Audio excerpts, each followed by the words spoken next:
There is a specific kind of poison that infects you when you reach a certain level of wealth in this country. It doesn't happen overnight. It is a slow, creeping disease that numbs your empathy and inflates your ego until you genuinely believe you are untouchable. You start to believe that your bank account, your title, and the color of your skin grant you a VIP pass to the universe. You believe the rules apply to everyone else, but not to you. My name is Preston. I am 65 years old. 3 years ago, I was the Chief Executive Officer of Apex Solutions, a global supply chain logistics firm. I had a corner office in Manhattan. I flew on private Gulfstream jets. I sat on the boards of charities. My wife Valerie and I lived in a $12 million estate in Connecticut. I had a golden parachute written into my contract worth $40 million. I was a master of the universe. Or at least that's what the business magazines called me. Today, I am sitting alone in a downsized, empty study.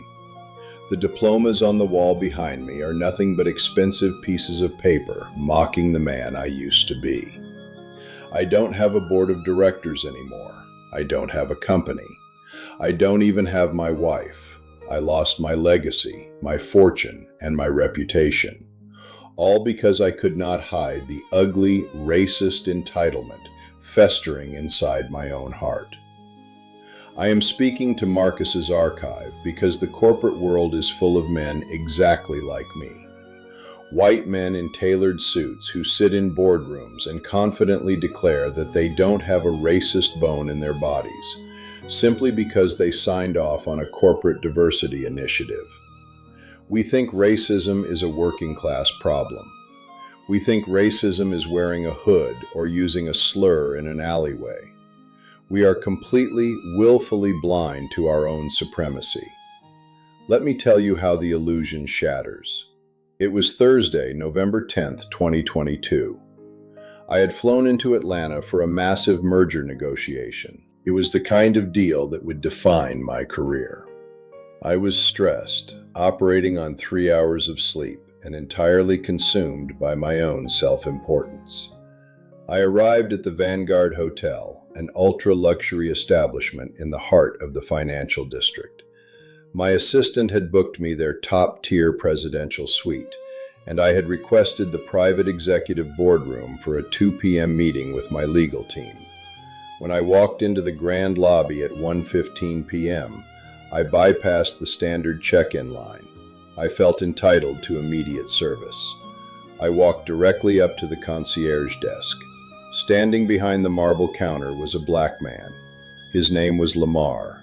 He was 30 years old, impeccably dressed in a tailored hotel uniform, and wore a gold name tag that designated him as the Director of Guest Relations. I dropped my platinum corporate card on the marble and barked my name. I didn't say hello. I didn't treat him like a human being. I treated him like a machine, designed solely to facilitate my life.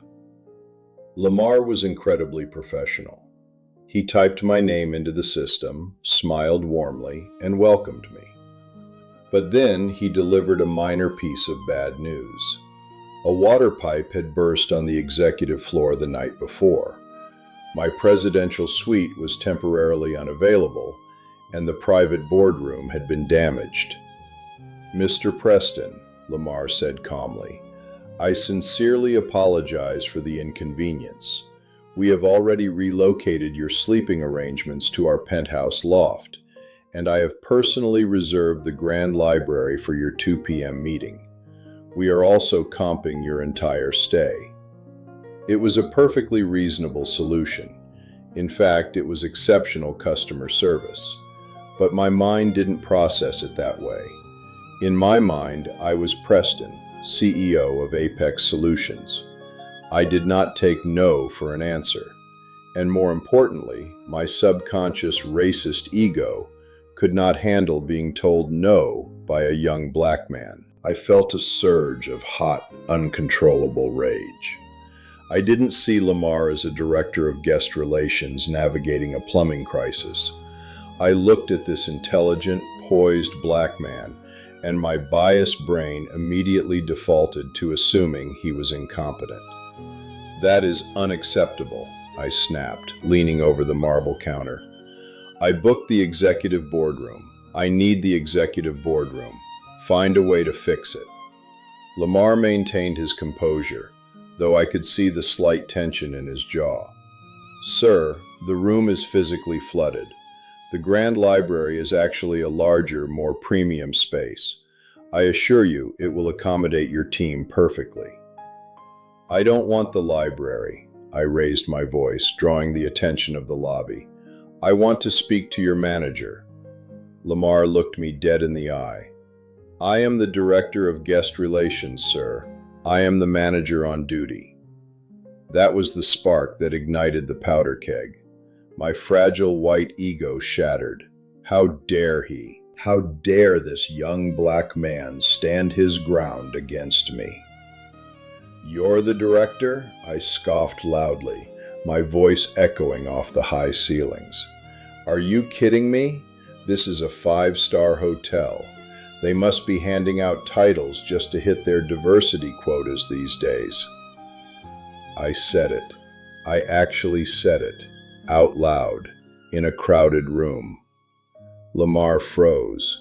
The absolute indignity of my words hit him like a physical blow. But he didn't raise his voice. He didn't react with anger.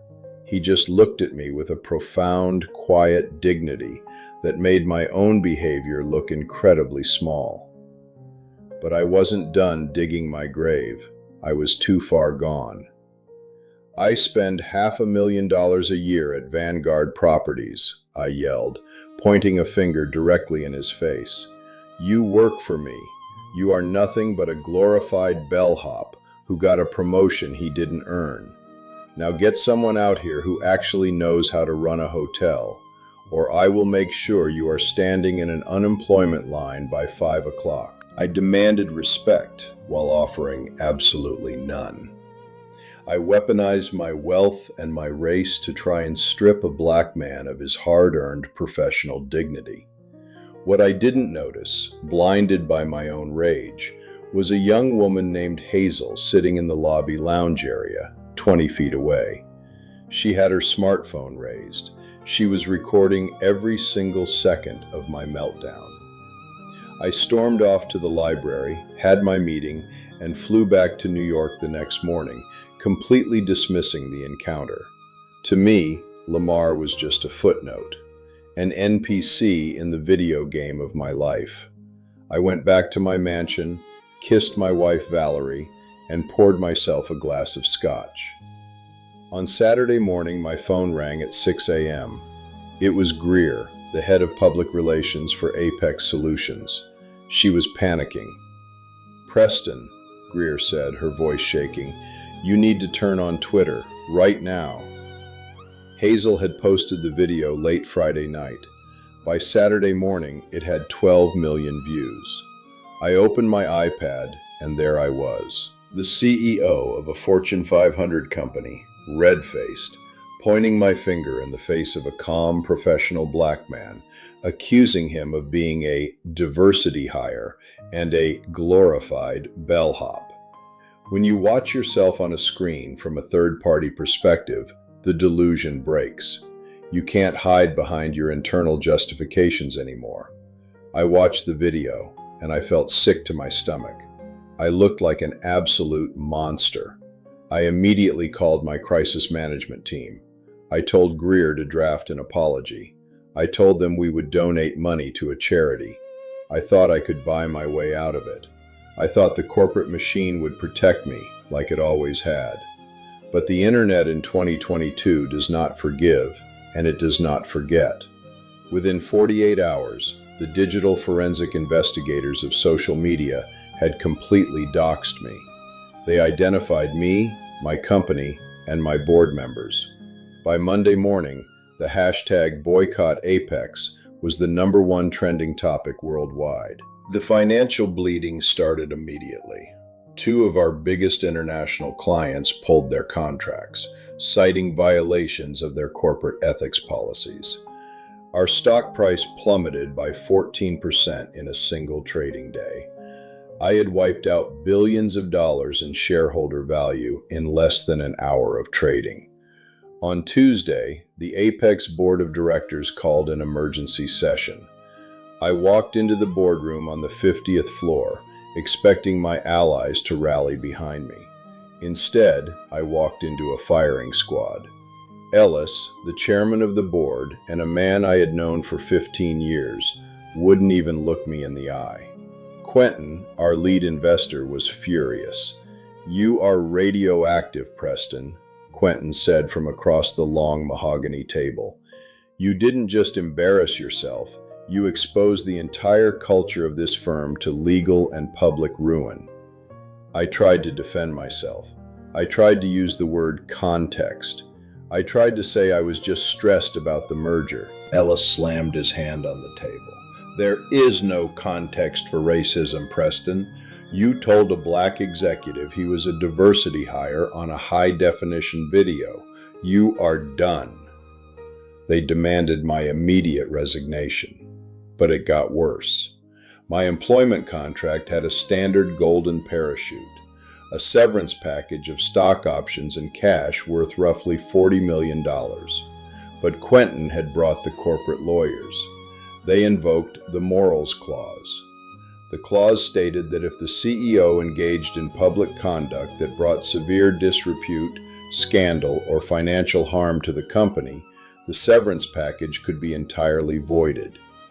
I tried to fight it. I spent millions on defense attorneys, but the video was too clear. The financial damage to the stock was too documented. The board voted unanimously to terminate me with cause. I walked out of that building on a Tuesday afternoon with a cardboard box. I left $40 million on the table. I was banned from the industry. When I got back to my estate in Connecticut, the house was silent. My wife, Valerie, was sitting in the living room with her bags packed. Valerie was a prominent philanthropist. She spent her life building a reputation as a progressive, charitable woman, and I had humiliated her on a global scale. "I can't do this, Preston," she said, her voice completely hollow. "I can't stand next to you. I watched that video, and I realized I don't even know who you are. You broke that poor man down just because you could. It's disgusting." She walked out the front door. The divorce was finalized a year later. She took half of what was left of our liquid assets. I had to sell the Connecticut estate. I had to sell the cars. I downsized to this apartment. The only things I brought with me were these diplomas on the wall. The irony is, for all my education, I was the most ignorant man in the room. I spend my days in this leather chair now. My phone doesn't ring. The executives who used to beg for 10 minutes of my time won't even reply to my emails. I am a corporate ghost. A cautionary tale whispered in boardrooms about what happens when you let your arrogance blind you. I lost my empire for 2 minutes of racist entitlement. When you strip away the private jets, the tailored suits, and the multi-million-dollar salaries, you are left with the core of who you are. And the core of who I was a man who believed a black person was inherently beneath me. To Lamar, the director of guest relations, "I know my public apology was manufactured by PR teams. I know it meant nothing to you. So I am saying it now, stripped of my title, stripped of my wealth, and stripped of my pride. You are a better man than I will ever be. You handled my abuse with a grace and professionalism that I was completely incapable of displaying. I am deeply, profoundly sorry for trying to diminish your worth. You earned your position. I am the one who didn't deserve mine." And to the men in the corporate world watching this, the CEOs, the VPs, the board members, you need to take a long, hard look in the mirror. You can hire all the diversity consultants in the world. You can write million-dollar checks to social justice charities. But if you do not actively dismantle the quiet, insidious supremacy operating in your own mind, it will eventually destroy you. The world is changing. The days of wealthy white men operating with impunity in the shadows are over. There is always a camera. There is always accountability waiting in the wings. I thought my money made me an untouchable god. In reality, it just built a much higher pedestal for me to fall from. And let me tell you, the impact at the bottom shatters everything.